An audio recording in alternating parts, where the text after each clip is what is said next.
I love training. It's been part of my daily routine for over 20 years. And during that time, I've experimented with hundreds of methods, exercises, and routines to build more muscle. But the fact is, my favorite exercises to perform today, and the ones that are most productive for me to continue making progress, they're also the exact same ones that were most productive with me when I first got started at just 14 years old. And although the many variations that I've used in the years in between have benefited me in many different ways, I always come back to these tried and true methods. And today, I'm going to break down my favorite exercises for each body part and why I feel they're so beneficial. But keep in mind, these are my favorite exercises not just because I enjoy them. I love training, and personally I enjoy anything I do in the gym. But they're my favorite exercises simply because they work so well. Starting with the chest, my number one exercise would have to be the incline barbell press. If you know me, then you know I love free weight barbell and dumbbell movements. And there's nothing more basic than a press with a barbell. But the incline press is my favorite pec exercise, not just because it's an excellent chest builder that allows for steady long-term progression, but the incline being an upper pec dominant exercise, it also incorporates a lot more front delt work, more so than a traditional flat barbell press. Not to mention, it's generally a safer movement on the pecs and the delts than a flat bench. Now, most bodybuilders, they struggle to develop the upper pecs more so than the mid and lower pecs. So if I had to pick just one exercise for the chest, it's going to be the incline barbell press. It should be noted that a flat barbell bench press with a closer grip is an extremely close second here for me. And it's a movement that I attribute the majority of my pec development to, and it's been in my training routine every single week for the last 20 years. But my only regret is I didn't perform more incline press early on in my training. Now, moving on to shoulders, my answer might surprise you.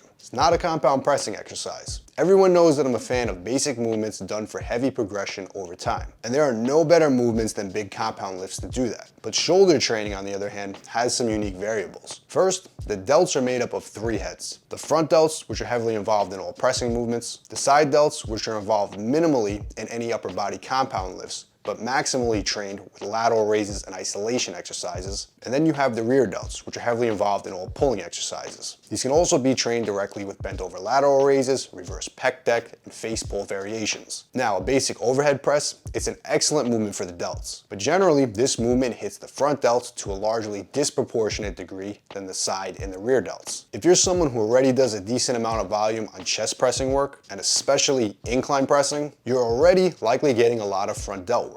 And if you're doing plenty of back work, those rear delts are getting plenty of work as well. Now, if you could only have one movement on top of that to build the delts directly, and you really want full development of those muscles, the number one exercise I'm gonna pick in that case is a lateral raise variation. If I'm already pressing and pulling, and I want one movement for those shoulders, that would be the dumbbell lateral raise done on an incline bench. This allows for a more stricter movement and more emphasis placed on those side delts. Now, if you're a complete beginner and you're lacking total body mass, this might not be the number one choice for you. But as someone who does plenty of incline pressing, a ton of pulling work, that would make lateral raises my number one choice for the delts. Now, moving on to back, we have such a large muscle group that we can't categorize it into just one body part. We really have the lats, which make up the width of the back. We have the middle and upper back, which makes up the thickness of the back. And then we have the lower back and spinal erectors. In order to be fair here, we have to pick one exercise for each of these muscle groups. For the lats, hands down, that's gonna be pull-up variations. That's wide grip, neutral grip, and underhand grip. Another movement that's been in my training program for over 20 years. And it's an exercise where I can literally track the strength progression of the lift and simultaneously track the muscle gain progression for that body part. I went from being able to do only one single clean pull-up to doing an additional 100 pounds weighted for 5 reps. Of course, that took me years, but it transformed my back completely in the process.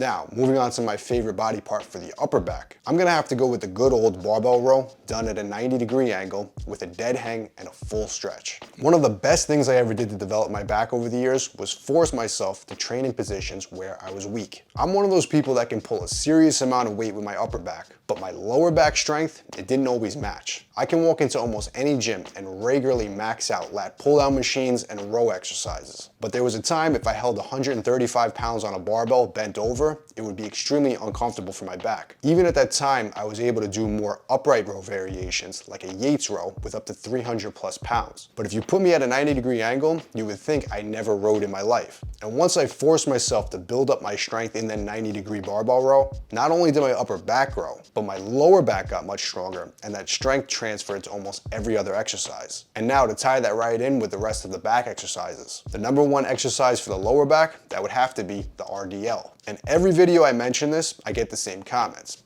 An RDL is a hamstring exercise, not a back exercise. And you would be correct. Hinging at the hips does require the hamstrings to work, but it also requires the glutes, the lower back, and many other muscles. And hinging at the hips builds thickness to the lower back and musculature that no other exercise will.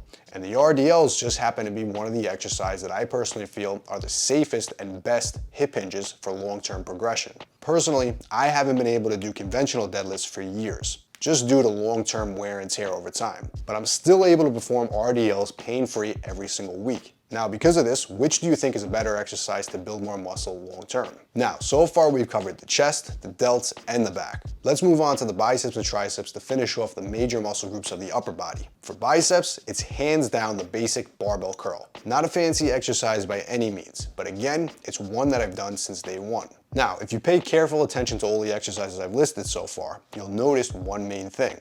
Regardless if it's an isolation or a compound lift, it's always a movement that can be performed without an elaborate setup. There's no easier way to directly load the biceps than grabbing a barbell and curling. Now, in my opinion, isolation exercises are necessary for full development of the arm muscles, but because barbell curls can be loaded so easily and progressively over time, to me, they're almost as productive as a compound movement for bicep development. For triceps, we have a very similar exercise. We have easy bar skull crushers. This exercise is another perfect example of a movement that's an isolation exercise that targets the muscle, but it has the loading progression potential of a compound lift. This is one exercise that I focused on progressively driving up over time, and as I've gotten stronger on this lift, my triceps have gotten much bigger over time, and all my other pressing exercises have developed as a result. Now, of course, this is not a list of complete exercises that you need to work the entire upper body. This is just my single favorite exercise for each muscle group, and you should include a much larger variety of exercises. You'll also want to fill in the gaps with some direct work to the abs, the traps, the middle and lower back, the brachialis, the forearms, as well as fill in your individual weak point training.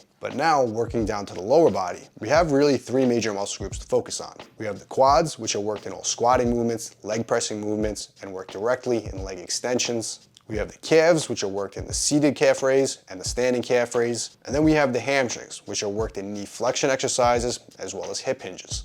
And it just so happens that the best exercise, in my opinion, for the lower back is also the best exercise for the hamstrings. So while the RDL would take the prize for number one here for hamstrings, to be fair, I'm gonna go with the hamstring curl, which would be a very close second as my first option here. But the hamstrings are loaded most in the stretch position on RDLs, and they're loaded most in the contracted position on hamstring curls. And if you want full development of those hamstring muscles, you'll want to incorporate both of these. If you're already performing hip hinges, I would include at least one variation of a hamstring curl to maximize your hamstring development. For the quads, I've personally been someone who's milked traditional barbell squats for years. Now, this movement is excellent for leg development, but in my opinion, from years of training the lift and working with others and going through a lifetime of training, the barbell squat is not the best quad-specific movement, especially for those who are not quad-dominant squatters. And something like a hack squat has always been my preferred choice. But unfortunately, the hack squat can come with some increases and downsides, such as extra stress on the knees or the back with poorly designed machines. But my most favorite exercise for the quads specifically, that just requires a barbell, and one that is by far the most friendly on the lower back, the knees, and the hips, that would be the old school Zercher squat. It's something that I've trained as high as 315 pounds for reps on, but I found that the benefits can be had with much lower weight, provided that you're staying with an upright torso, squatting, and using full range of motion. Despite what most people think, quad training is not necessarily about squatting heavy. Squatting heavy builds big legs, especially if we're talking about the glutes and the adductors. Now, quad development specifically, that comes from squatting with an upright torso and involving as little hips and lower backs as you can in the squat. Zerchers do this better than any other movement in my opinion. And of course, to finish off your leg training, you want to incorporate some calf work. I would incorporate both calf raises with a straight leg position and the bent leg position. Movements like standing calf raises to work the gastrocnemius and seated calf raises to work the soleus. And of course, filling in the gaps with other exercises as you see fit. And if you like any of these exercises, continue using them in your training as they all have served me well over the years. And if you aren't performing any of them, I highly encourage that you incorporate them into your training and see what they do for yourself. But if you want the exact training programs that I personally recommend to build muscle using proven old school bodybuilding methods, check out all my old school mass gain programs down below. And as always, if you want to see more of the best original bodybuilding content just like this, make sure to hit subscribe.